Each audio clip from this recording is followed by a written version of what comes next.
As footballers, we all wish that we could play on the beautiful, soft, natural grass that the pros play on. But the reality is, many of us don't have access to those kinds of pitches. So instead, we often end up playing on artificial grass, which many of you will recognize as that synthetic surface that has those black pellets that always get stuck in your shoes. But this then begs the question, do you need to buy separate boots if you're playing on AG? Well, you probably should. But don't worry, because there are a ton of great options on the market that work great on both artificial grass and firm ground natural grass. In fact, you may already have a pair. So in this video, I'm going to give you 15 different boots that work great on artificial grass so that you know what to look for when you buy your next pair. And after watching the video, if you're interested in picking up any of the boots that we discussed, you can find links to them on sale with discounts in the description below. Let's get into it.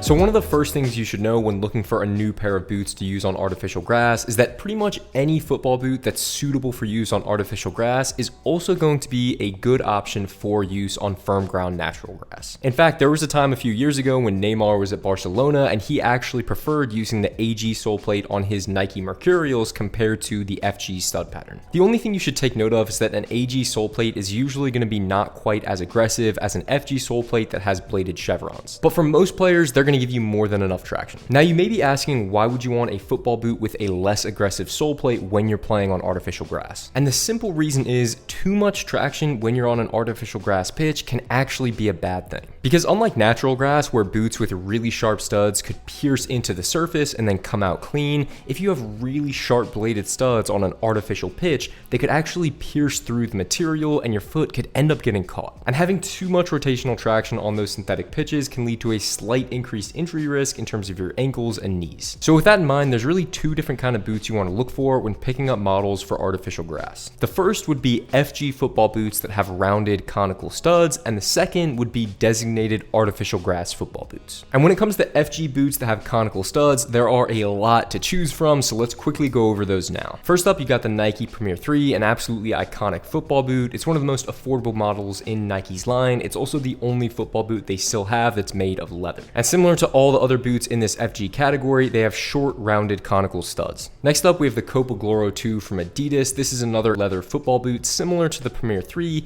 It kind of looks like a Predator. It's got that iconic fold-over tongue and then also a very versatile sole plate. If you're willing to spend a little bit more, closer to $130, you could go for the New Balance 442 V2 Pro that I have here. These were one of my favorite boots from last year. They're extremely lightweight, have great quality leather. The only thing that I noticed that I wasn't a huge fan of was that the heel area is pretty firm towards the back of the boots, so they did take me around 3 weeks just to get used to. And unfortunately, artificial grass versions of New Balance's other boots are really hard to find, at least in the US, so the 442s are probably going to be your best bet when it comes to an AG option from New Balance. They also happen to come in a wide variation, which I have here. I think that's pretty cool, and it kind of separates them from other boots. Next up from Mizuno, pretty much all of the boots they have in the Morelia line are going to have a conical stud layout, even in their FG configurations. I have two different options you could go for here. They're both great. This is the Mizuno Morelia 2 and this is the Mizuno Morelia Neo 4 Beta. These are both the elite versions, which retail for around $150 to $160, and I tested these out exclusively on artificial grass and they performed really well. If you want a more traditional soft plush leather boot, the Morelia 2 is probably the way to go. If you want something that's a little bit more modern and has a lightweight and really razor thin upper, then the Neo 4 Beta is going to be probably the better choice. Next up, I almost forgot to include these on the list. These are the Copa Mundials from Adidas. I've had these boots for years and they're remarkably still in pretty decent condition. And I use these in pretty much every condition imaginable. I've used these on soft ground, I've used these on dry natural grass, and I've also used these a lot on artificial grass. These are really comfortable leather football boots and the sole plate does perform well on pretty much any surface you throw at it. My only main gripe with these is that the insole is not removable, so after playing in these for a little over a year, I did start to wear it through. But nevertheless, they're still safe for AG. Next up, these are the Asics DS Lite X-Fly 5s that came in a couple months ago. They've got a very similar design overall to the Mizuno Morelia Neo 4 Beta with that soft leather in the toe box and then a really thin synthetic upper on the sides of the boots.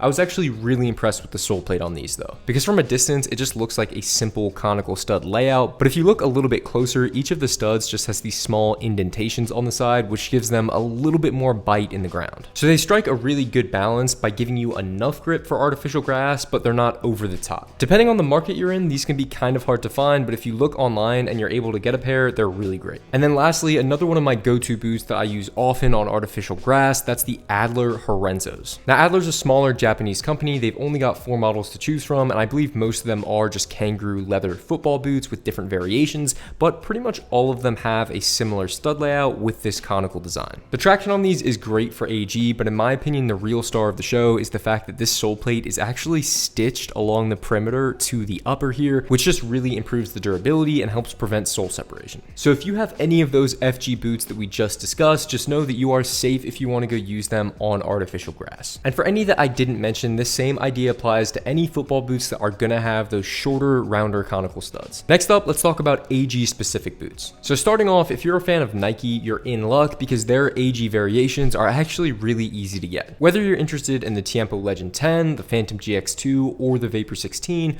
all 3 of those boots are going to have an artificial grass variation that you can find on the Nike site. And while all the AG sole plates for those boots look a little bit different from an aesthetic perspective, they're pretty much the same in terms of function. They each have shorter, rounded conical studs, and most of them are actually hollowed out. Thankfully, over the past couple of years, I've had the chance to try out all the AG variations of these Nike models, and they're great and perform really well on artificial grass. In fact, in the case of the Phantom GX2 specifically, I just think that the artificial grass sole plate is objectively better. That kind of weird Cyclone 360 stud pattern that they have on the FG model, I think is a little bit gimmicky, and I definitely think that it's way too sharp and way too bladed to use on AG. So if you do like the Phantoms, I would probably push you towards getting the AG model regardless of which surface you play on. Next up, when it comes to Adidas, they have actually been doing a little bit better this year in terms of making their AG variations more widely available. And the 4 Adidas boots that you can get with their AG sole plate, they're actually all going to be the same. It's what Adidas is calling their traction frame. And in fact, this AG traction frame sole plate is the only sole plate that you can get with the Copa Icon 2, which is one of my favorite Adidas football boots and currently one of my favorite football boots on the entire market. And as I mentioned, you can find that same sole plate on the AG version of the F50, the AG Predator, and the AG version of the Copa Pure 3.